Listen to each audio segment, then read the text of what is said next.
دل پھولوں کی بستی قسط نمبر 11۔ سوری، مجھے پتہ ہی نہیں چلا وقت کا، آپ کو شاید کافی انتظار کرنا پڑا۔ مجھے آپ کا انتظار کرنا اچھا لگا، پلیز، اس نے کہتے ہوئے گاڑی کا دروازہ کھول کر اسے بیٹھنے کا اشارہ کیا تو وہ بنا کسی پس و پیش کے بیٹھ گئی۔ کیسی ہیں آپ؟ وہ ڈرائیونگ پر بیٹھا تو اسے دیکھ کر ہلکی سی مسکراہٹ کے ساتھ پوچھا۔ ٹھیک ہوں، اس نے قصداً سیدھا سپاٹ لہجہ اختیار کیا۔ میری آمد کا یقین تھا آپ کو؟ شاہ سکندر نے بڑی خوبصورتی سے اسے گھیرنے کی کوشش کی، لیکن وہ سہولت سے دامن بچا کر بولی، میرا خیال ہے ان باتوں میں وقت ضائع کرنے کی بجائے آپ اپنی آمد کا مقصد بیان کر دیں۔ جلدی کیا ہے؟ کہیں اطمینان سے بیٹھ کر بات کریں گے۔ شاہ سکندر نے قدرے بے نیازی سے کہہ کر گاڑی کی سپیڈ بڑھا دی، اور وہ کیونکہ خود کو بہت پر اعتماد ظاہر کر رہی تھی، اس لیے ذرا سے کندھے اچکا کر شیشے سے باہر دیکھنے لگی۔ تمام راستے اس کے دیکھے ہوئے تھے۔ جب شاہ سکندر نے ایک 5 اسٹار ہوٹل کے سامنے گاڑی روکی تو وہ یوں ہی گردن موڑ کر اس کی طرف دیکھنے لگی۔ کیا بات ہے، کچھ پریشان ہے؟ شاہ سکندر نے اس کی آنکھوں میں دیکھ کر پوچھا، اور وہ اس کی بات نظر انداز کر کے بولی، میں زیادہ دیر نہیں رکوں گی۔ آپ کا اختیار صرف آنے نہ آنے تک تھا، اور اب؟ وہ بات ادھوری چھوڑ کر نیچے اتر گیا۔ پھر آ کر اس کی طرف کا دروازہ کھولا تو وہ خود کو اس کے رحم و کرم پر محسوس کر کے کچھ پریشان سی ہو گئی، لیکن جب اس کے ساتھ چلنے لگی تو اپنا آپ بہت محفوظ، بہت اچھا لگا۔ گزشتہ دنوں کا سارا اضطراب، ساری بے چینی تھم گئی، اور اس کے سامنے بیٹھتے ہوئے وہ پہلی بار اسے دیکھ کر مسکرائی تو وہ خوشگوار سے احساس میں گھر کر بولا، شکریہ۔ کس بات کا؟ اس نے یوں ہی پوچھ لیا۔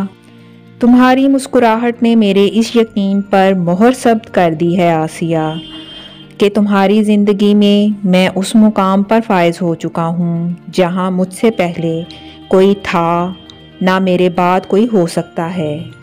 شاہ سکندر نے بہت یقین سے کہا، پھر ٹیبل پر اپنا ہاتھ پھیلا کر رکھ دیا۔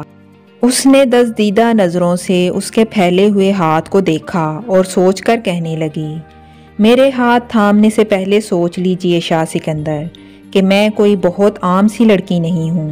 میرے خواب، میری سوچیں صرف ایک خوبصورت گھر تک محدود نہیں ہیں۔ جس مقصد کے تحت میں نے تعلیم حاصل کی ہے اسے میں پسے پشت نہیں ڈال سکتی۔ میرے نزدیک یہ سراسر بددیانتی ہوگی۔ آپ میری بات سمجھ رہے ہیں نا؟ آخر میں اس نے اچانک سر اٹھا کر پوچھا، تو وہ جو بہت غور سے اس کی بات سن رہا تھا آہستہ آہستہ اسبات میں سر ہلانے لگا اور کچھ دیر رک کر بولا، میں تمہارے مقصد کی راہ میں حائل نہیں ہوں گا، بلکہ تم ہر قدم پر مجھے اپنے ساتھ پاؤ گی۔ اور کچھ؟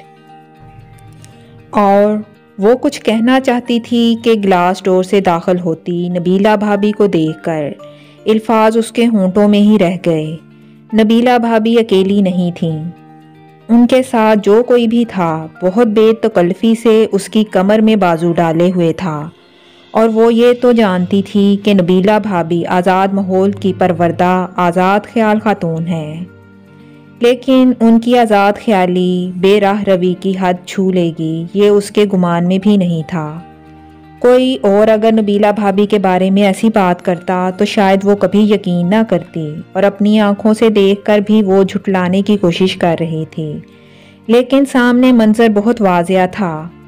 آف وائٹ سلک کے شلوار سوٹ میں دوپٹے سے بے نیاز نبیلہ بھابی کہیں سے بھی نبیل کی ماں نہیں لگ رہی تھیں، نہ انہیں بڑے بھیا کی عزت کا خیال تھا۔ غیر کے بازو میں اٹھلاتی ہوئی سیڑھیاں چڑھ گئیں اور وہ سناٹے میں بیٹھی تھی۔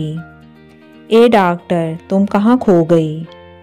شاہ سکندر نے اس کی آنکھوں کے سامنے ہاتھ لہرا کر کہا تو وہ یوں گمسم سی اسے دیکھنے لگی۔ محبت تو تمہارے سامنے موجود ہے۔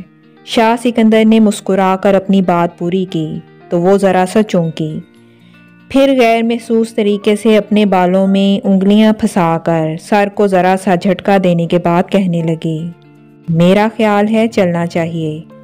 کیا تم نے طے کر رکھا ہے کہ میری ہر بات کو یوں ہی نظر انداز کرو گی؟ شاہ سکندر کا موڈ یک لخت بگڑ گیا۔ تم نے میری بات نہیں سنی یا سمجھی نہیں کہ تمہارا اختیار آنے نہ آنے تک تھا۔ اب جب میں چاہوں گا تب ہی تم جا سکو گی، انڈرسٹینڈ؟ میرے خدا، وہ اندر ہی اندر سہم کر رہ گئی۔ شاہ سکندر نے کچھ دیر خاموش ہو کر اسے دیکھا، پھر اپنے لہجے پر نادم ہو کر کہنے لگا، آئی ایم سوری، مجھے تم سے اس طرح بات کرنے کا کوئی حق نہیں۔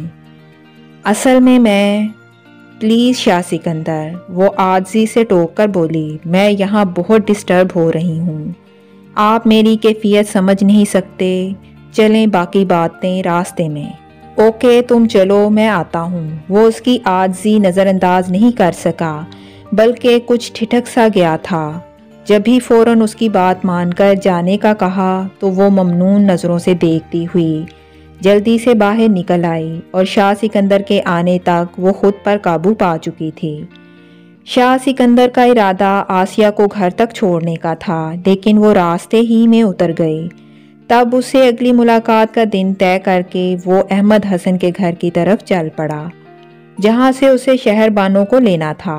اپنے وعدے کے مطابق وہ شہر بانو کو ساتھ لے آیا تھا، لیکن ابھی اسے شاپنگ کرانی باقی تھی۔ اس نے گھڑی پر نظر ڈالی، 4 بج رہے تھے۔ تب وہ سپیڈ بڑھا کر منٹوں میں احمد حسن کے گھر پہنچ گیا۔ شہر بانو شدت سے اس کی منتظر تھی، گو کہ نائلہ کی کمپنی میں بالکل بور نہیں ہوئی تھی، لیکن اسے واپسی کا خیال تھا۔ بی بی جان نے بہت تاکید سے کہا تھا کہ شام ڈھلنے سے پہلے واپس آ جانا، اس لیے شاہ سکندر کو دیکھتے ہی وہ منہ پھلا کر بولی، بھائی اتنی دیر لگا دی، اب ہم بازار تو نہیں جا سکیں گے؟ فکر نہیں کرو، یہاں بازار بہت دیر تک کھلے رہتے ہیں، تمہاری شاپنگ آرام سے ہو جائے گی۔ شاہ سکندر نے اسے اطمینان دلایا، میری شاپنگ تو آرام سے ہو سکتی ہے، اور جو بی بی جان نے جلدی آنے کو کہا تھا، شہر بانو نے اسے یاد دلایا۔ اب کیا کروں، دیر ہو گئی۔ چلو نائلہ جلدی سے چائے پلاؤ، پھر ہم چلتے ہیں۔ اور ہاں، احمد حسن آفس سے آیا کہ نہیں؟ وہ شہر بانو سے بات کرتے ہوئے ایک دم نائلہ کی طرف متوجہ ہو گیا۔ احمد بھائی ابھی نہیں آئے، آتے ہی ہوں گے، نائلہ نے کہا تو وہ صوفے پر بیٹھتے ہوئے بولا، اچھا تم چائے تو پلاؤ۔ چائے تو میں آپ کو پلا ہی رہی ہوں سکندر بھائی، اور وہ بھی بہت اچھی سی، لیکن آپ کو میری ایک بات ماننی ہوگی۔ نائلہ جاتے جاتے رک کر بولی، کیا؟ وہ سوالیہ نظروں سے دیکھنے لگا۔ آج آپ لوگ یہیں رک جائیں، کل چھٹی کا دن ہے، ساحل پہ چلیں گے، بہت مزہ آئے گا۔ نائلہ نے خوش ہو کر پروگرام بتایا تو وہ فوراً شہر بانو کو دیکھنے لگا کہ آیا دونوں نے پہلے سے یہ پروگرام بنایا ہے یا صرف نائلہ کی خواہش ہے، اور اس کے دیکھنے پر شہر بانو نے اشارے سے منع کر دیا۔ تب وہ نائلہ سے معذرت کرتے ہوئے بولا، سوری نائلہ، آج ہمارا رکنا ممکن نہیں ہے، پھر کسی دن، بلکہ خاص چھٹی ہی کے دن میں شہر بانو کو لے کر آؤں گا۔ مجھے پتا تھا آپ میری بات نہیں مانیں گے، نائلہ روٹھ کر بولی۔ اور اب تم مجھے چائے بھی نہیں پلاؤ گی؟ نہیں خیر، چائے تو ضرور پلاؤں گی۔ نائلہ فوراً خفگی بھول کر چائے بنانے چلی گئی تو وہ شہر بانو سے کہنے لگا، تم آنٹی سے مل لو اور ان سے جانے کی اجازت بھی لے لو۔ شہر بانو خاموشی سے چلی گئی۔ تب وہ دور تک ٹانگیں پھیلا کر آرام سے بیٹھ گیا۔ اس نے سوچا تھا وہ آج ہی شہر بانو کو آسیہ کے گھر لے جائے گا، لیکن اب وقت ہی نہیں تھا۔ چائے پینے کے بعد اس نے احمد حسن کا انتظار بھی نہیں کیا اور اس کی امی سے دوبارہ جلد آنے کا کہہ کر شہر بانو کو شاپنگ کے لیے تارک روڈ لے گیا۔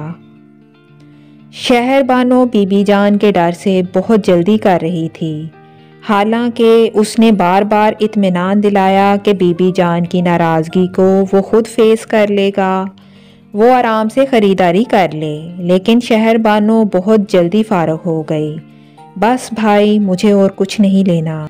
شہر بانو نے مزید کچھ بھی خریدنے سے انکار کر دیا۔ چلو پھر کسی دن صرف اور صرف تمہاری شاپنگ کے لیے آئیں گے۔ وہ سمجھ گیا شہر بانو کو بی بی جان کی ناراضگی کا خیال پریشان کر رہا ہے۔ جب بھی مزید اصرار نہیں کیا، شام تو یہیں ہو گئی، ہم رات میں پہنچیں گے، شہر بانو نے گاڑی میں بیٹھتے ہی کہا۔ اس نے زیادہ توجہ نہیں دی اور احتیاط سے گاڑی بیک کرنے لگا۔ پھر جب کشادہ سڑک پر آیا تب اس کا دھیان ہٹانے کی خاطر پوچھنے لگا، کیسا وقت گزرا تمہارا نائلہ اور اس کی امی کے ساتھ؟ بہت اچھا، کبھی آپ انہیں شاہ پور لے کر آئے نا، تم نے دعوت دی انہیں؟ ہاں، پھر ضرور آئیں گی، اس نے کہا تو شہر بانو تعجب سے پوچھنے لگی، کیوں آپ نے کبھی نہیں بلایا انہیں؟